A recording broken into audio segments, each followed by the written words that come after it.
passionnés, des animateurs au-dessus de la mêlée. Une équipe jeune et dynamique qui rivalise d'adresse et de talent.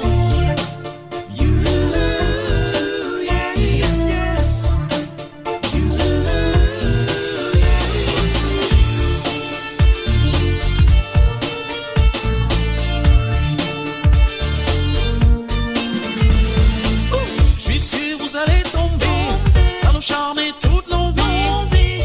Vous allez même kiffer, apprécier, rester branchés. Toujours à l'écoute de nos émissions. Votre plaisir c'est notre satisfaction. Toujours à l'écoute de nos émissions. Votre plaisir c'est notre satisfaction.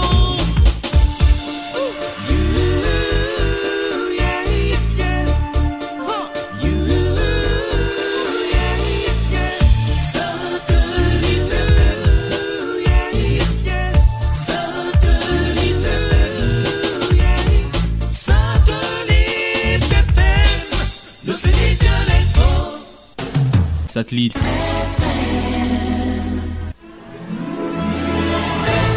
Sur Satellite FM TV 96.5, le Zénith de l'info. Il est 12h. 12h.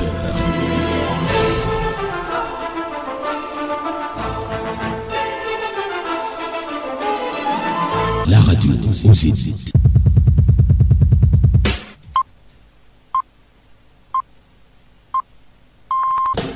Écoute la radio.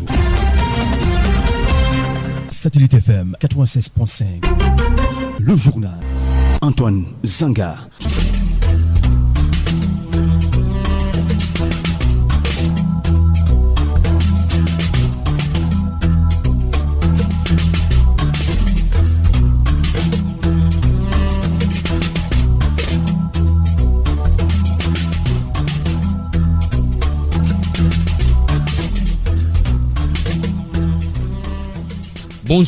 Bonjour mesdames, messieurs, bienvenue aux 12h, tout de suite le sommaire.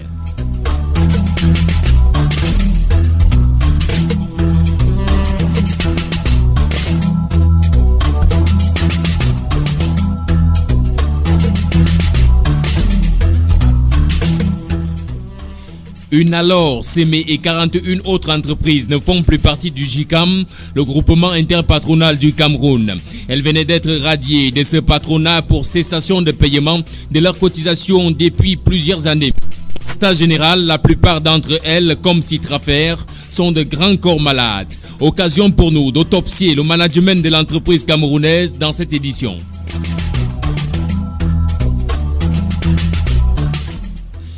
Présentation de vœux avec robinet sec dans une ambiance pas très électrique. Le ministre de l'eau et de l'énergie se soumet à cet exercice ce jour alors que les populations de la ville de Yaoundé veulent plus d'eau et moins de délestage en 2018. Leurs vœux à Basile Tanganakura, c'est dans ce journal. Et puis, à l'étranger, Raila Odinga, investi président virtuel au Kenya.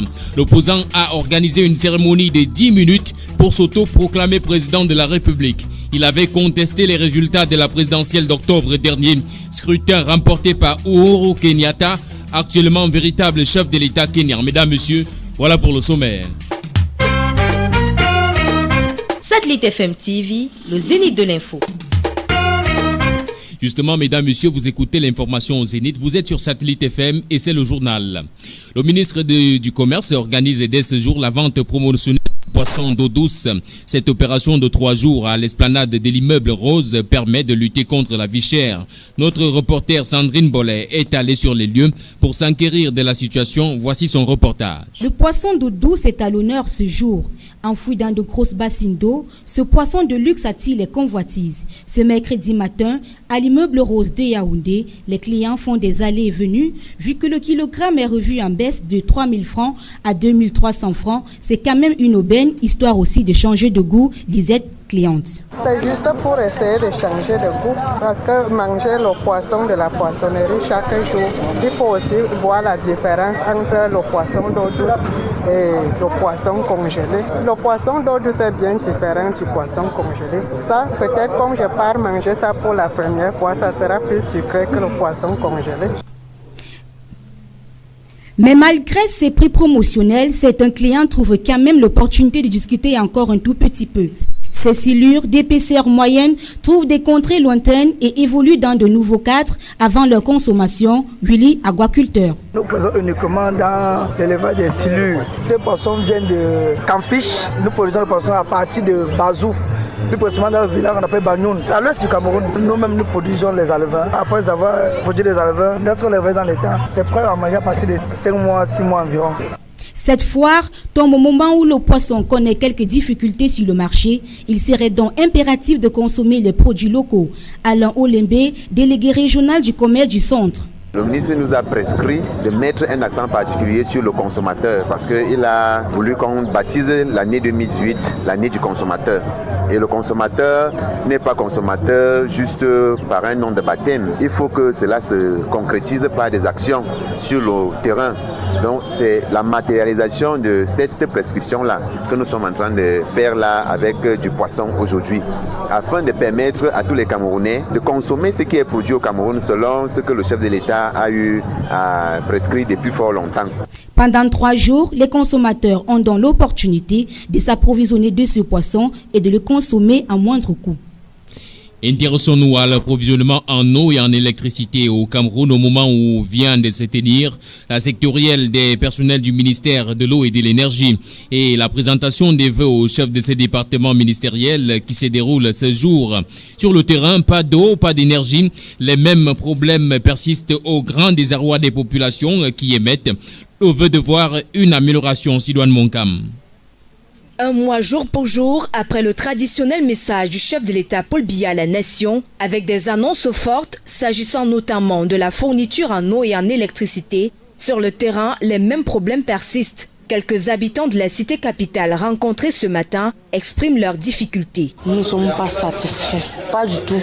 Ici, comme ensemble par exemple, il y a un problème d'eau. Néanmoins, si je dois te déplacer, aller chercher le même peut-être à 15 km, c'est pas bon. Nous ne sommes pas satisfaits. En cours de semaine, on constate que l'eau arrive une fois, parfois à 3 h du matin. Il faut se réveiller à 3 h du matin, il faut se réveiller à minuit. Quand tu te réveilles à 6 h, tu n'as pas su, tu n'as pas de l'eau pendant 3-4 jours. Nous ne sommes pas satisfaits vraiment. L'approvisionnement en eau potable reste un véritable chemin de croix pour beaucoup qui doivent parcourir de longues distances à la recherche du précieux liquide et parfois dans des puits de fortune. À cela s'ajoute la mauvaise qualité de l'eau, source de nombreuses maladies hydriques. L'eau qu'on puise là, dès que ça fait quelques heures, on voit un liquide en bas. Et quand on boit ça, parfois, ça nous donne le mal de ventre. Donc ça ne va pas vraiment.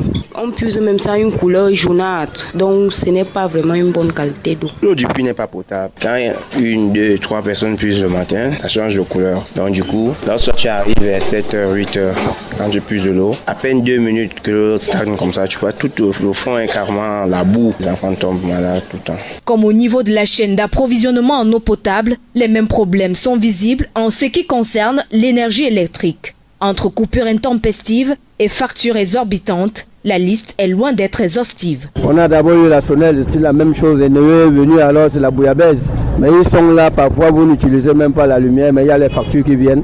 Mais ils ne donnent pas le service aux gens. Ils vous font payer les factures. Si vous ne payez pas, on vous coupe. Même quand vous avez raison, on sort des factures énormes, après on vous dit on va voir après. Dans les ménages, les populations se battent comme elles peuvent en trouvant des alternatives. Question de pallier le manquement. De temps en temps, quand on allume les bougies, là vous retrouvez les taches de bougies sur les habits parce que ça goûte sur les habits. Puis ça me salit beaucoup d'habits constamment. Ce problème de coupure d'électricité là, c'est vrai qu'on a sorti les lampes. Bon, c'est pas tout le monde qui a été habitué aux lampes. Moi, j'achète des ampoules chargeables à 1500. Pendant que ça éclaire, ça charge. Quand on coupe, ça prend la continuité au moins pour 3 heures du temps. Ces populations souhaitent par ailleurs voir la fin du calvaire Toutes choses qui, selon elle, nécessitent des solutions concrètes du gouvernement. C'est un problème d'extraversion économique. Vous voyez, nous avons beaucoup de cours d'eau qui peuvent nous produire de l'électricité autant qu'on veut. Mais on investit dans les centrales à énergie fossile. Que l'administration voit quelque chose qui peut faire au point de la Camboata. C'est Camboata qui fait le problème de la société. Des factures arrivent chaque fin du mois, mais l'eau n'arrive pas tout le temps. Et ce sont les mêmes factures. On fait 4 jours sans de l'eau. Les semaines où on fait une semaine avec de l'eau. La même facture, pareil que la facture qu'on a fait 4 jours sans de l'eau. On ne comprend pas. Le gouvernement, à travers le département ministériel en charge de l'eau et de l'énergie, doit plus que jamais prendre en main ce domaine très sensible. Sidoine Monkam, c'était donc là quelques vœux des Camerounais au ministre de l'eau et de l'énergie. Le GICAM, groupement interpatronal du Cameroun, vient de radier 43 entreprises que ces dernières avaient déjà passé quelques années sans payer leurs cotisations. Entre autres, on parle de Unalor ou encore de Sémé. La plupart de ces entreprises connaissent d'importantes crises. Cette situation remet au goût du jour le management des entreprises au Cameroun, généralement maculé d'absence de professionnalisme et d'incompétence. L'entreprise camerounaise, un grand corps malade, autopsié ici par Hippolyte Nama. La sortie du GICAM n'est que le résultat d'une longue période de difficultés et d'humiliation que traversent les entreprises camerounaises. Chute vertigineuse et même fermeture totale sont des thèmes qui les accompagnent ces dernières années. Au classement du magazine Forbes 2017, aucune entreprise camerounaise n'a figuré au top 90 des entreprises du continent africain. En observant le fonctionnement interne des entreprises du terroir, l'on peut dire sans risque de se tromper qu'elles sont atteintes de plusieurs virus dont le personnel qualifié, c'est-à-dire mauvais service de ressources humaines, managers incompétents avec des directeurs généraux sans qualité requise pour leurs fonctions. À ceci s'ajoute la dette de l'État passant par le manque de maturité de projet. Résultat de course, compte d'exploitation non maîtrisés avec des postes de dépenses largement supérieurs aux sources de recettes. Au niveau de la rémunération, baisse des salaires des employés, éternel limogeage des directeurs généraux, factures d'électricité et d'impôts non payés, etc.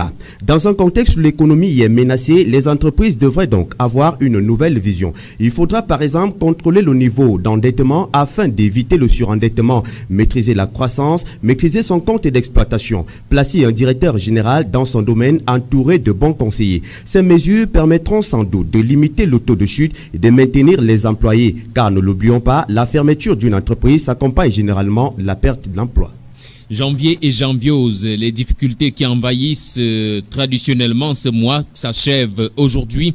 Ce mois donc a de nouveau frappé les commerçants de tous bords. Un mois qui a frappé les commerçants de tous bords. Certains disent avoir essuyé d'énormes pertes, d'autres ont parfois vu leurs marchandises se détériorer. Le mois de janvier dans les marchés, c'est un reportage de Raoul Christophe Bia. Marché Mvokmbi, toujours en mouvement. Les commerçants, dans leurs activités quotidiennes, en ce 31 janvier. Les revendeuses, connues sous l'appellation Bayam Salam, sont passées dans tous les États durant ce mois de janvier. Mon capital est fini, donc pas de clients, il n'y a même pas de marché. Le mois de janvier, il n'y a pas l'argent dehors. Et nous sommes déjà habitués, même si c'est dur, même si c'est comment, nous sommes déjà habitués. Une dureté un peu plus accentuée ces 31 premiers jours de 2018. Tu arrives là, tu achètes même 5 régimes de plants. Ça fait 3 jours, 4 jours. Donc c'est un mois très dur. Donc on ne peut pas aller rester à la maison parce que le mois de janvier a été dur, parce que d'autres gens ont démissionné. Un commerce à un autre, les pleurs sont les mêmes. Freddy Teke, revendeur d'appareils électroménagers. En ce mois de janvier, le chiffre d'affaires était très bas. Donc on ne peut pas dire qu'on a eu un chiffre d'affaires puisqu'on ne faisait que s'approfondir. Et comme le dit l'adage, on peut être sur le même sol et ne pas avoir le même sort. C'est le cas de le dire avec les vendeurs de viande au lieu dit abattoir. Le phénomène janvieuse n'est pas du quartier. Le mois de janvier, le marché marche bien, il n'y a pas de problème. On ne se plaint pas comme l'année passée. Mais cette année, la viande, ça se vend. Bilan très mitigé au cours d'un mois connu comme l'un des plus longs, l'un des plus secs sur le plan météorologique, mais aussi sur le plan des difficultés financières. Février qui frappe à la porte pourra peut-être changer la donne chez certains commerçants. Satellite FM TV, le zénith de l'info. 12h13, renforcement du civisme. L'agence du service civique national met en stage ce mercredi une nouvelle cuvée de volontaires. L'objectif de ce stage est entre autres la promotion des valeurs de la République à travers le réarmement moral de ces jeunes afin de proposer leur service dans les structures étatiques publiques et parapubliques. Sur le rôle, les missions et la durée du stage, je vous propose d'écouter Jeanne Okalanzenge, chef du département formation et orientation à l'Agence nationale du service civique de participation au développement. Le stage au départ, c'est juste pour préparer ces jeunes. Il faut dans un premier temps leur faire un réarmement moral parce que dans le cadre de la mission du service civique qui est celle de mettre en œuvre le service civique en promouvant les valeurs de la République à ces jeunes qui vont aller dans des structures étatiques, privées et parapubliques. Donc ils doivent être des modèles dans ces structures. Il faut simplement être de nationalité camerounaise, avoir au moins le niveau du BEPC, jouir d'une bonne santé physique, s'adonner de manière optimum à la mission qui va être confiée. Disons que pour une première cuvée, nous avions 20 volontaires que nous avons engagés depuis l'année passée.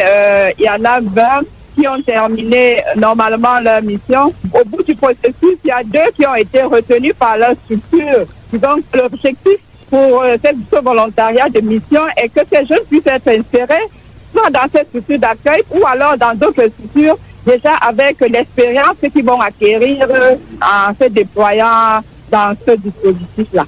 Ils peuvent revenir pour continuer à faire valoir leurs compétences auprès des structures qui en demandent. Et nous voulons que ce soit connu du public pour que les structures qui ont un besoin en personnel et qui, par manque de moyens, n'arrivent pas à recruter normalement, ils peuvent donc demander, solliciter des volontaires au service civique pour que les jeunes Camerounais puissent faire valoir leurs compétences parce qu'ils ont des compétences à faire valoir. Et parce que les structures sont en manque de personnel et en manque de ressources financières, ils peuvent faire passer leur service civique dans le cadre du volontariat dans ces structures et qui... En santé, l'Ordre national des opticiens du Cameroun tient ce jour une assemblée générale extraordinaire. Objectif, améliorer la qualité des services des opticiens. Les travaux ont pour cadre le centre Don Bosco de Yaoundé et ce sera à partir de 14h. L'heure de fermeture des pharmacies de la ville de Yaoundé revue à 22h. La décision qui vient d'être rendue publique pour 11 zones ayant des pharmacies dans la cité capitale. Cette décision prise par l'ordre des pharmaciens du Cameroun n'a pas laissé les Yaoundéens indifférents. Benjamin Joebele.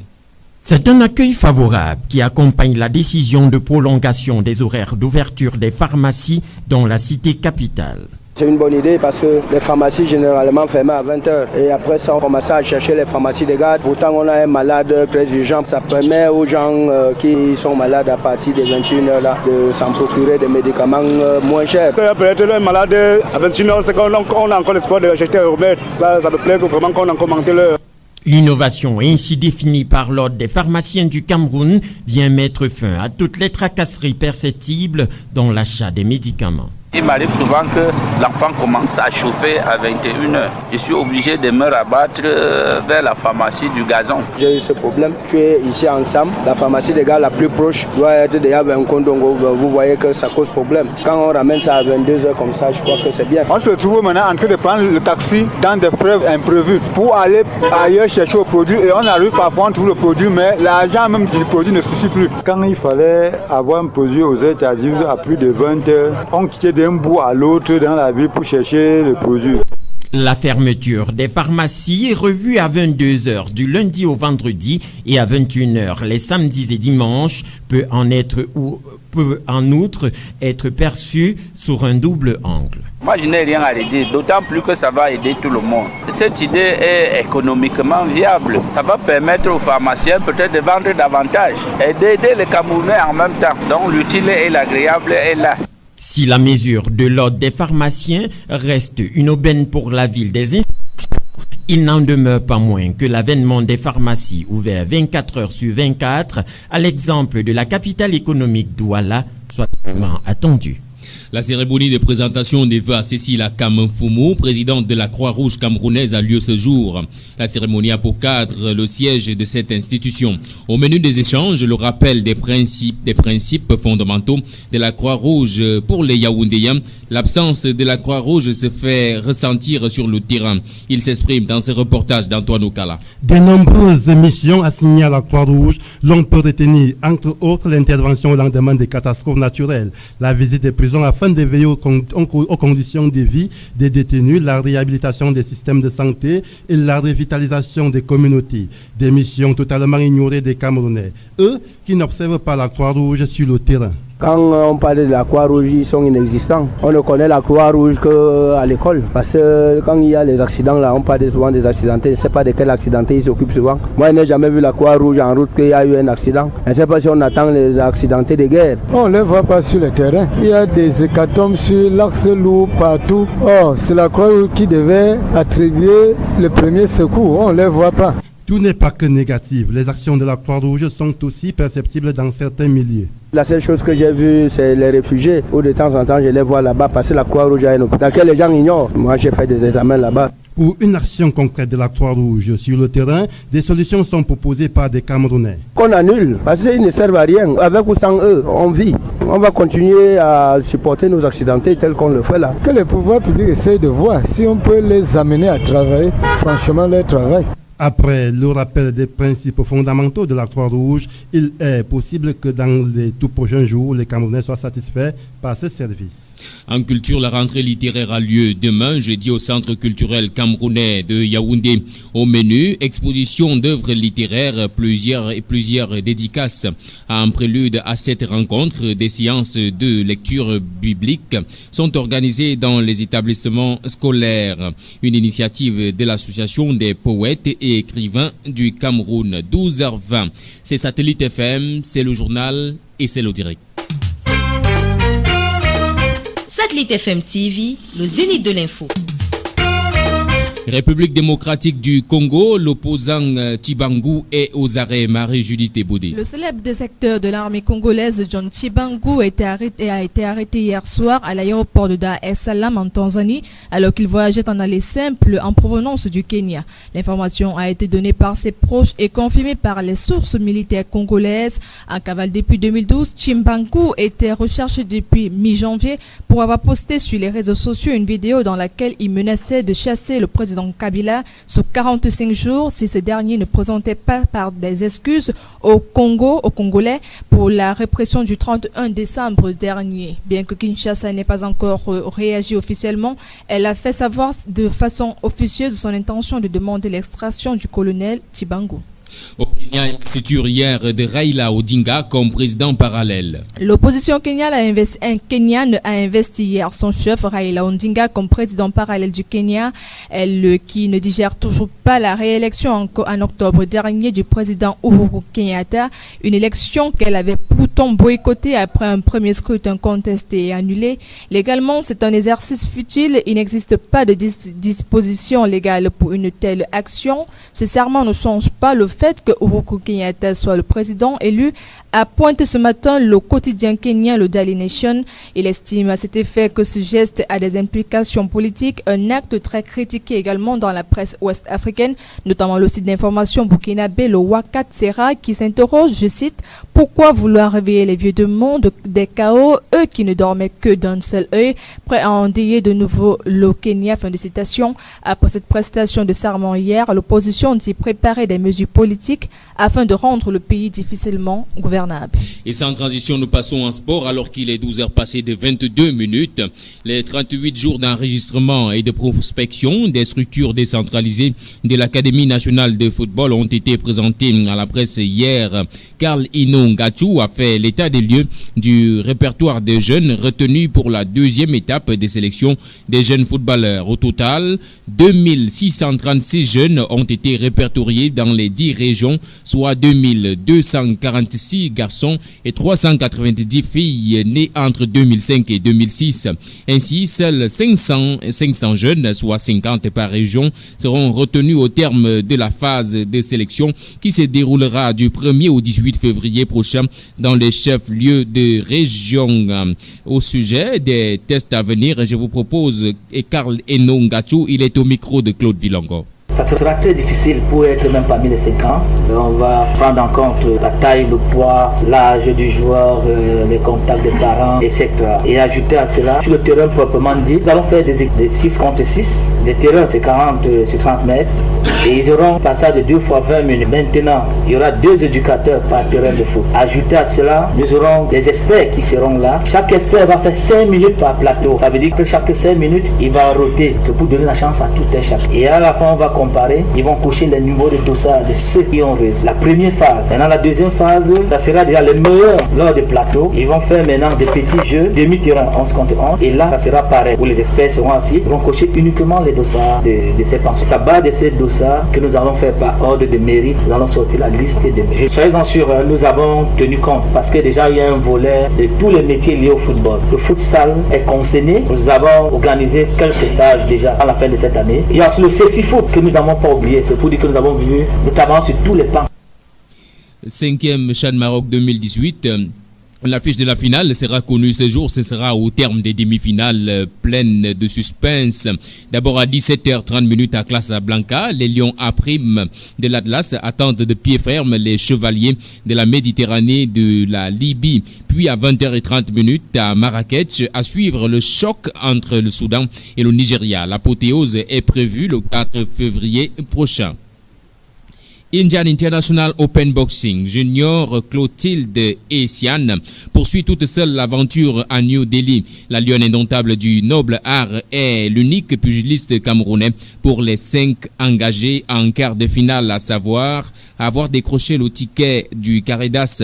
Elle a dominé l'Indienne Rani Pouga hier 3 points contre 2 et affronte ce jour Sonchada Panish, la Thaïlandaise, en demi-finale. Fosso Arsène Simplice, Fotala Christian Dien, Choye chez les messieurs et Christelle Jiang chez les dames ont été éliminés en quart de finale.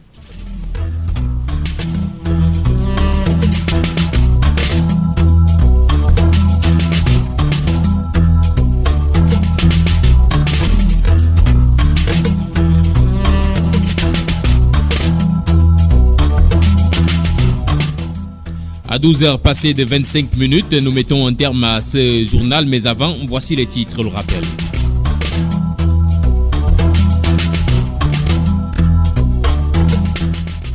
Une alors s'émet, 41 autres entreprises ne font plus partie du JICAM.